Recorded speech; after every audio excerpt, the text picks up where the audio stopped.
শান্তিপূর্ণ স্বাভাবিক পরিস্থিতি তৈরি করা সরকারের স্বরাষ্ট্র মন্ত্রণালয় খুব বেশি বেশি ব্যর্থতার পরিচয় দিয়েছে। এরপরে আসে যারা এনসিপি প্রোগ্রাম দিয়েছে সারা বাংলাদেশে, তাদের প্রোগ্রাম ছিল জনসংযোগের প্রোগ্রাম জুলাই আন্দোলন। হঠাৎ করে আমরা দেখলাম গোপালগঞ্জে তারা প্রোগ্রাম দিয়েছে মার্চ টু গোপালগঞ্জ, একদিনে দুই দিনে চেঞ্জ। এটা আমি মনে করি এটা পড়িয়ে দেখা দরকার। এর পিছনে কোনো হিত উদ্দেশ্য আছে কিনা? সামনে তো নির্বাচন, এই কারণে গন্ডগোল যদি হয়ে যায়, নির্বাচনটা কষ্ট ঢুকে পড়তে পারে। পরে যে নির্বাচন নিয়ে এখন পর্যন্ত এতগুলা কথা, তাহলে আপনারা কিভাবে গেলেন, কিভাবে বেরোয় আসলেন? যদি আমি এনসিপিকে বলি মসজিদের যদি কবর দিতে হয়, গোপালগঞ্জ আমার দরকার আছে? আর মসজিদের কবর তো মসজিদেই দিচ্ছে। মসজিদের কবর তো ৭২, ৭৩, ৭৪, ৭৫ যত ছাত্র হাসিনা দিয়েছে। আমার আপনার আন্দোলনের মধ্য দিয়ে কি মসজিদের কবর হয় নাই? মসজিদের কবর দিতে হলে কি গোপালগঞ্জে দিতে হবে? বান্ডেল থাকলে প্রতি সেনমানিতে টাকা বাঁচবে। বিকাশ সেনমানি বান্ডেল কিনে জিতুন প্রতি লেনদেনে।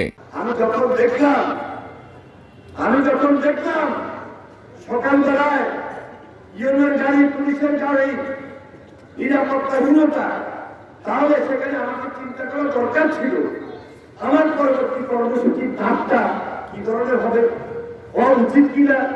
বলো, আমি সকল রাজনৈতিক দলের সঙ্গে তাৎক্ষণিক মুহূর্তে আলোচনার দাবি রাখে না, সরকার লক্ষ্য করেছে। দেখুন, আমি এখানে অনেকেই ছাত্র রাজনীতি করছি।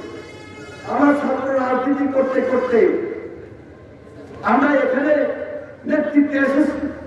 আমার জীবনে স্লোগান আমি শুনে নাই। আরে কালমার স্লোগান তো ওবায়দুল কাদের থাকা অবস্থায় ছিল, কিন্তু কালমার স্লোগান মানুষ কখনো গ্রহণ করে নাই, পছন্দ করে না। আর কালমার সঙ্গে জামাত বলেন, এনসিপি বলেন, তার ইতিহাস সম্পর্কে যে স্লোগানটা দিয়েছে মুখে নেওয়ার মতো। মানে একসঙ্গে আন্দোলন করলাম, একসঙ্গে লড়াই করলাম, ফ্যাসিবাদের কর্তৃত্বকে রুখে দেওয়ার জন্য মাঠে ময়দানে ঐক্যবদ্ধভাবে ছিলাম, ১৭ বছর ছিলাম। এরপরে সর্বশেষ জুলাই আগস্ট আন্দোলনে গণঅভ্যুত্থানে ছিলাম। তার ইতিহাস বিরুদ্ধে এই স্লোগান দিতে হবে কেন? যারা এই স্লোগান দিয়েছে, এই স্লোগানের মধ্যে হীন উদ্দেশ্য আছে। তারেক রহমান ১৭ বছর লড়াই করেছেন, নির্যাতিত ছিলেন, সংগ্রামী ভূমিকা অবতীর্ণ হয়ে পুরো জাতিকে ঐক্যবদ্ধ করেছিলেন। আজকে তারেক রহমানের বিরুদ্ধে এইভাবে স্লোগান দেওয়া, এইভাবে বক্তব্য দেওয়া, আমরা মনে করি এটা শোভা পায় না। হ্যাঁ, অনেকে আমাকে বলেছেন ওনারা এনসিপি করছেন একটা দল, নতুন দল, অভিজ্ঞতার অভাব আছে, কিন্তু জামাত ইসলামের অভিজ্ঞতার অভাব নেই।